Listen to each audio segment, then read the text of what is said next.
मित्रों नमस्कार, मैं हूं राकेश कुमार। आप देख रहे हैं मत अभिमत।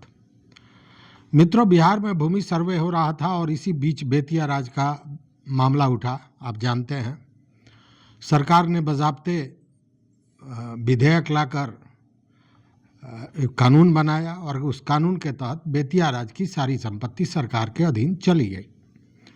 उसमें बहुत सा जमीन ऐसा है 50% से ज़्यादा जिस पे अतिक्रमण है। अतिक्रमण को कैसे हटाया जाएगा, क्या व्यवस्था लाई जाएगी, क्या उस अधिनियम के तहत कानून बनाया जाएगा, ये सारी बातें अभी अधर में है और इसका रोज कयास लगाया जा रहा है।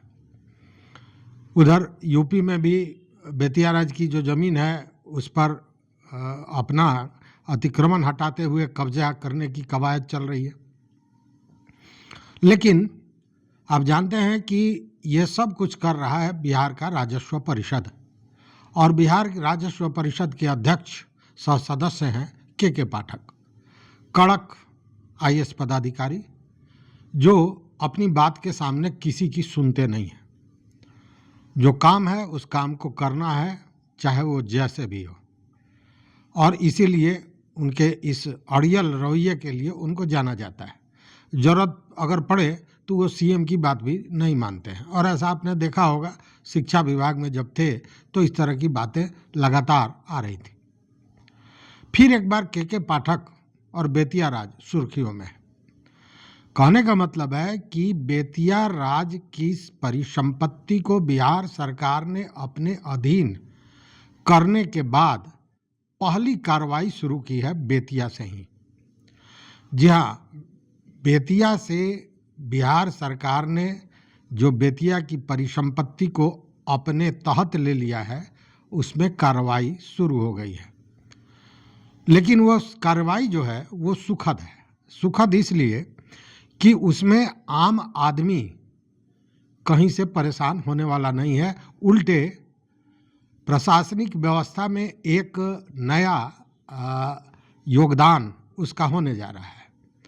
जी हाँ, मैं बात कर रहा हूँ बेतिया जो राजघराने का रानी निवास था और राज कचहरी था, मैं उसकी बात कर रहा हूँ। देखिए, राज देवड़ी के तहत जो रानी निवास और राज का कचहरी था उसकी स्थिति जर्जर हो गई थी। मतलब एक तो भवन पुराना और कोई देख रेख नहीं इसलिए कि कोई वारिस नहीं था, कोई देखने वाला नहीं था, और उसके देख रेख का जिम्मा था राजस्व परिषद को, मतलब कोर्ट ऑफ वार्ड्स को। कोर्ट ऑफ वार्ड्स ने कितना देखा नहीं देखा यह लंबे चर्चा का विषय है, इसलिए कि अगर कोर्ट ऑफ वार्ड्स ने अपने तहत उसकी देख रेख सही ढंग से की होती तो आज जो ये परेशानी हो रही है और कहा जा रहा है कि 50% से ज़्यादा ज़मीन पर अतिक्रमण है, ये शायद नहीं होता। मतलब कि कहीं ना कहीं कोर्ट ऑफ वार्ड्स या राज्य परिषद जो राजस्व परिषद है उसने भी अपना काम सही ढंग से नहीं किया। लेकिन अब के पाठक आ गए हैं तो काम तो होगा। तो उन्होंने कहा कि ये जो बेतिया राज का राज कचहरी है और रानी निवास है इसका जीर्णोद्धार किया जाएगा, और जीर्णोद्धार के लिए उन्होंने बाज़ाब्ता एक बड़ी राशि का भी इंतजाम कर दिया। और ये राशि जो जिलाधिकारी हैं उन्होंने जो बताया, दिनेश कुमार राय बेतिया के जिलाधिकारी, उनके अनुसार यह राशि प्राप्त भी हो गया है। अब इसका होगा क्या? इसके जीर्णोद्धार का मतलब कि जो भवन में कहीं टूट फूट है उसकी मरम्मती होगी, उसको सुंदर बनाया जाएगा, उसको हर तरह से जो कमी है उसको पूरा किया जाएगा, और फिर जो पुराना गौरव था उस वहाँ तक पहुँचाया जाएगा। मतलब हर सुविधा से संपन्न बनाया जाएगा राज कचहरी को और रानी निवास को। और यह मामला तब उठा जब पिछले रविवार को जिलाधिकारी दिनेश कुमार राय ने इसका निरीक्षण किया। मतलब राज कचहरी और रानी निवास का निरीक्षण करने जिलाधिकारी महोदय गए। उसके बाद ये मामला उठा और तब ये सारी जानकारी मिली। जैसा डीएम दिनेश कुमार राय का कहना है कि बेतिया राज की परिसंपत्ति को बिहार सरकार ने अपने अधीन ले लिया है।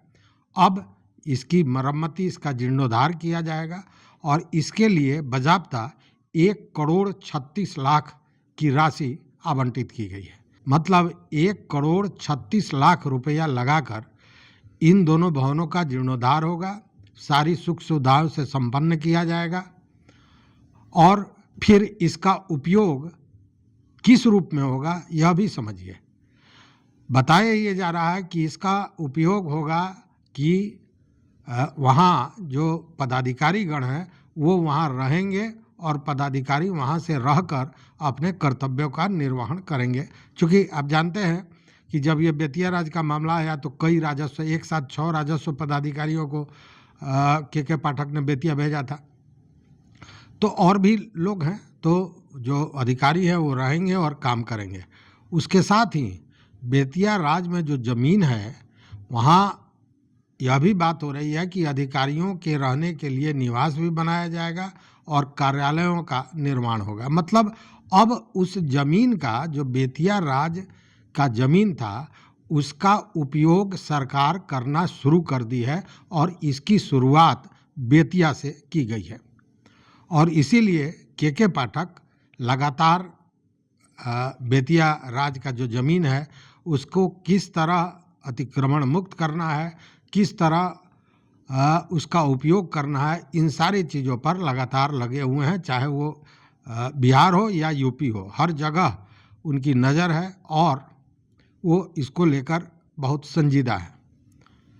लेकिन अब फिर एक मामला सामने आएगा। मामला सामने ये आएगा कि आप जानते हैं कि मंत्री बदल गए हैं।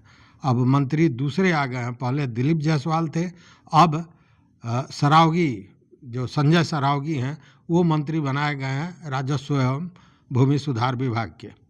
अब यह भी एक मामला है, चूँकि दिलीप जायसवाल के काम करने का तरीका अलग था। आप जानते हैं कि के पाठक जब शिक्षा विभाग में थे तो मंत्री से उनकी तानातानी हुई थी, प्रोफेसर चंद्रशेखर से, और चंद्रशेखर को हटना पड़ा था। उसके बाद में ही आपको याद होगा कुछ दिनों के बाद, कई महीनों के बाद, ये मान के चलिए कि के पाठक को वहाँ से हटाया गया था। राजस्व परिषद में अध्यक्ष पद पर उनको भेजा गया था। उसको लेकर लोगों ने कहा कि इनको सेंटिंग पोस्ट पर डाल दिया गया है। उस दिन भी मैंने कहा था कि के पाठक जैसे पदाधिकारी को नीतीश कुमार सेंटिंग पोस्ट में डालने वाले नहीं हैं। जरूर इसके पीछे कोई गहरी नीति होगी, गहरी कोई योजना होगी और ये योजना सामने निकल कर आया बेतिया राज की संपत्ति का मामला बनकर। तो इसमें के पाठक लगे हुए हैं और इसकी शुरुआत हो गई है।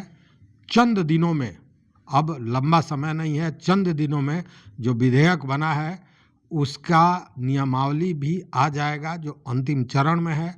उसके बाद स्पष्ट हो जाएगा कि जो लोग अतिक्रमण किए हुए हैं उनका क्या हश्र होने वाला है, जो लोग उस पर अपना घर बनाए हैं, झोपड़ी बनाए हैं, उनका क्या हश्र होने वाला है, जो लोग उस ज़मीन का व्यावसायिक लाभ ले रहे हैं उनका क्या होगा। इन सारे चीज़ों से पर्दा उठ जाएगा। उसमें अब ज़्यादा समय नहीं है, लेकिन शुरुआत के पाठक ने कर दी है। तो इस वीडियो में बस इतना ही। देखते रहिए मत अभिमत। मित्रों, चैनल पर नए हो सब्सक्राइब कीजिए, लाइक कीजिए, दोस्तों के साथ शेयर कीजिए और अपना विचार जरूर दीजिए। बहुत बहुत धन्यवाद। कोटिशा आभार।